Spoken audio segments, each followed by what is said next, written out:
Graças e paz, irmãos. Nesse vídeo eu queria conversar com vocês sobre o cristão e a política. É lícito que o cristão se envolva com a política? É ilícito? Isso agrada ou desagrada a Deus? Na verdade, tem duas coisas aqui a se considerar. O cristão comum, que é o membro da igreja, ou o sacerdote, que seria pastores, bispos, enfim, padres. O que é importante entender aqui é o seguinte, que se Deus tem um chamado para você, se Ele te chamou para ser sacerdote, você de forma alguma deve abandonar o sacerdócio para poder seguir carreira política. Isso não é a vontade de Deus para você, já que Ele te chamou para ser sacerdote. Então você tem que exercer o sacerdócio.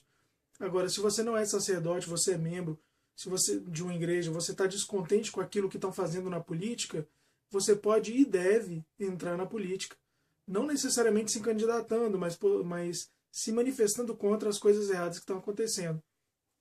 Eu queria ler com vocês um versículo na Bíblia, que está lá em Efésios capítulo 4, verso 1.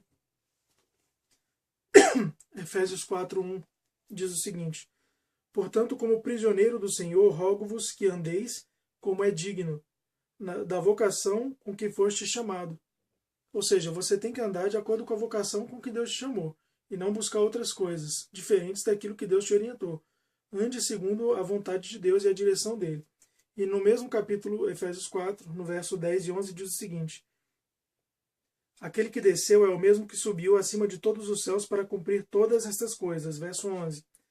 E ele mesmo deu a uns para apóstolos, e outros para profetas, e outros para evangelistas, e outros para pastores e doutores. Próprio Deus determina e separa os chamados. Se você foi chamado para apóstolo, profeta, para ser pastor, para ser doutor, exerça isso. E não tente se meter em outras coisas que não têm a ver com aquilo que Deus determinou.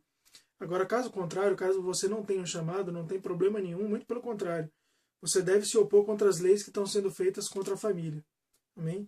Espero que esse vídeo tenha esclarecido algo na sua vida e que Deus te abençoe.